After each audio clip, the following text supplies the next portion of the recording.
No, dude. You're supposed to lie down in the hole. You're off by like at least 90 degrees.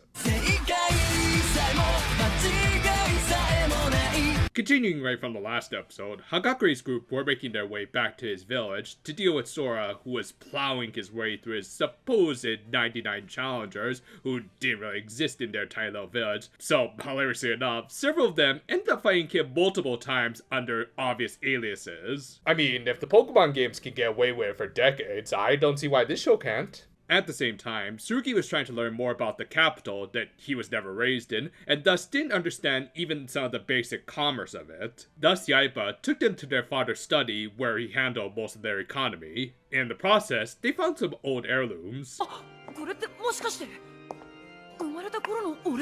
Are you just gonna ignore that your guys' mom hasn't aged a day since that photo? Not to blame, mind you.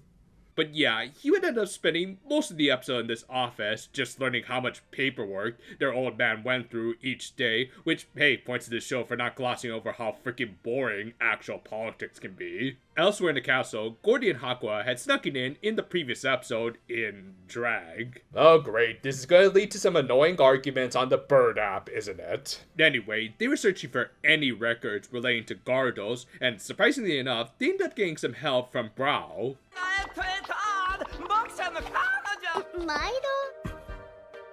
Dude, you're voiced by the Queen of the Tsundere. Your disguise is perfect. Also, geez, I didn't expect Joe Biden to be one of their previous kings. Granted, the ages do match up. But yeah, when they finally did discover at least an entry about Gyarados, there was nothing written about him other than his name, which of course suggested some shadier cover-ups. However, Brow did hint at some sort of sacred grounds that he had gone to with the previous king, aka the father of the princes. We would check back with them in the next episode, but for now, there was still the little matter of Sora needing his 100th victory. And after the Grand Master couldn't battle due to throwing out his back because, get it, he's an old guy, Hagakure arrived to fight his brainwashed ally. Yeah, you can tell he's really evil because he clearly doesn't care about the very painful bowel movements he's gonna have later. Of course, this battle was meant to be another showcase for Hagakure's new cards, and also a bit of a reminder that Sora's deck destruction cards were still quite strong. This is shown within just the first few turns, as he managed to mill 20 of Hagakure's deck cards. However, the ninja had already come up with the ultimate counter strategy.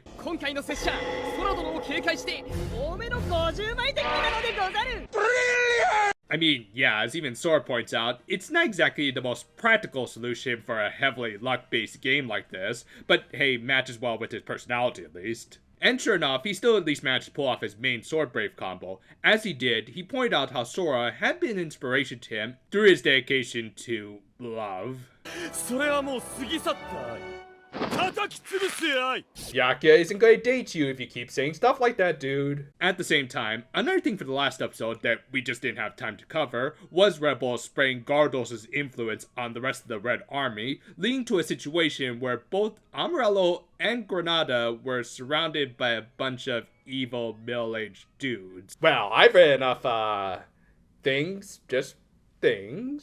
Fortunately, Bringer came in just the nick of time to save them, but he did need a little bit of a power boost, which fortunately Hagakure had hooked him up with something they just so happened to be taking at the same time. Sensu But yeah, when the battle became a direct confrontation with the Sword Braves, Hagakure won thanks to using a rather simple magic card to just give his bird a 2k boost, which even Kizakura pointed out, but whatever, a really cool sequence to show off a big gladiator guy being killed off by a big twister. With that, Hagakure won the game after talking about love so much that I am really tempted to use that meme. However, Sora was just as quickly recaptured by Gyarados' droids. Meanwhile, Brinker managed to punch the brainwashing out of the Red Army at least. I mean, yeah, they hinted at Tsurugi's droid buddy being different than the others, but honestly, when it comes to brainwashing, I kind of wish they could resolve more of these problems just as quickly with just punches. As we said earlier, Gordy and Hakua went to the sacred grounds that Brow told them about to learn about more of Gyarados' secrets, as well as his connections with the previous king. On that note, his sons pretty much just went right into a battle for this episode. I mean, yeah, there was a very good thematic reason for their battle, as it was a bit of a clash of ideals. Tsurugi had realized that their father had used far more personable methods to connect with their subjects. It was what allowed them to have such a prosperous kingdom in the first place compared to Yaiba's rule, where he seemed to keep a lot of his affairs to himself. That said, he also couldn't deny Yaiba's successes as a ruler, and if anything, wanted more to work alongside him to maintain a balance with their father's ideals. 俺手伝うよ。王様の仕事、一人じゃ大変なんだろ。 If this show were any more morally gray, I might think I'm going colorblind. Also, yeah, I really do appreciate how the show tries to work in its battles in as timely a fashion as possible. It helps that the narrator summarizes some of the more trivial turns and moves to keep things running smoothly, you know, as opposed to dragging things out much longer than they should. But yeah, as a result, we get a 14-turn game with several other plot points going on at the same time. Said plot points included Granada getting to know the Eyes of Light a little better. あなたも大変だったわね。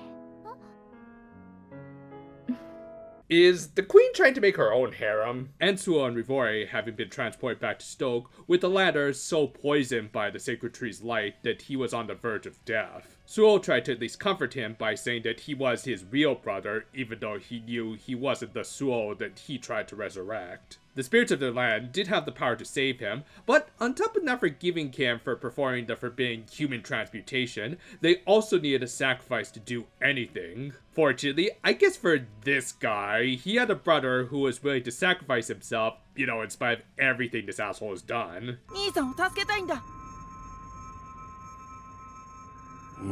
Yeah, I think even Saitama here agrees with me that he really doesn't deserve this. Back with the brothers who had an actually healthy relationship, they had their lengthy battle that, for the most part, Tsurugi was doing really damn well, with even Yaiba being forced to acknowledge his brother's improvements. Most notably, Tsurugi managed to systematically take out all of Yaiba's key spirits one by one, from the Nine-Tailed Dark to its negative version, and then finally the Darkness Griffin. Though in the case of the last one, it of course managed to wreck Tsurugi's spirits because of its pretty broken effects, in particular its core reduction effect, which in this game would either depower or outright destroy an opposing spirit. Thus, in the penultimate turn of the battle, Dark Tyrannosaura could only match the Griffin's power, thanks to two power boosters called Power Boost, resulting in both spirits falling. Though in the final turn, Tsurugi also managed to destroy his brother's Sword Brave with a magic card called Flame Disaster. Thus, and in spite of winning the battle by attacking with one of his regular units,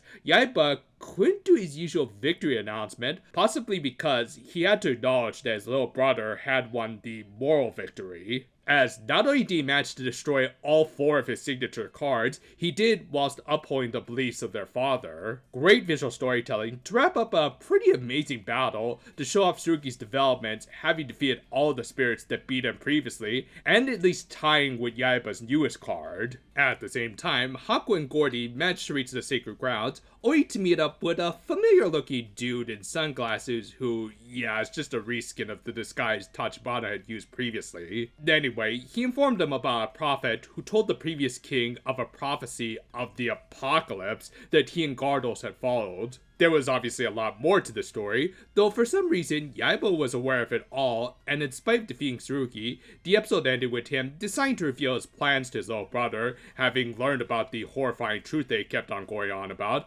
which, yeah, anyone else kind of being reminded of the second half of Gurren Lagann? While the battle between Hagakure and Sora is just your typical trying to save your friend from brainwashing plot, the stuff with the brothers remains one of the most interesting parts of the show so far. Not only did they continue to push the great gray moralities of the show, but it is just nice to see Tsurugi catching up with his rival brother, and even coming within a hair's reach of defeating him. And the surrounding plot points are pretty good too, as they do at least help to expand the world of the show.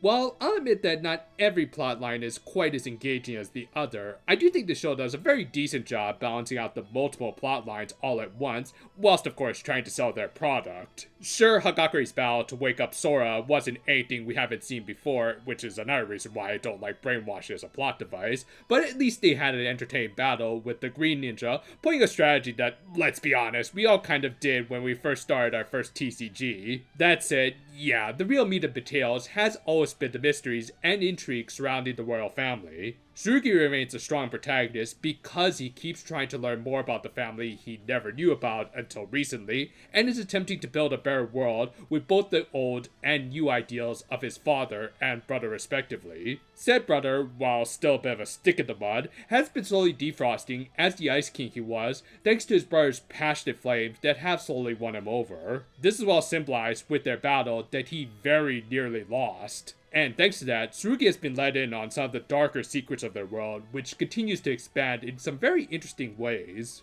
And overall, these episodes have had some good world building and even better character developments for the brothers. Tsurugi's victory in the children's card game will be for another day, but he already might have gotten the best reward from his brother, respect. Thank you for watching, and as always, I hope life is treating y'all well. And at the very least, summer vacation is over, so at least there's no more babysitting for now. Just the usual soul-crushing grind, but small blessings, am I right? Still, until next time though, farewell for now, my friends, and you okay, dude? Maybe I should get you a senzu bean, yeah, you know what, never mind, I'll just brew you up a cup of coffee.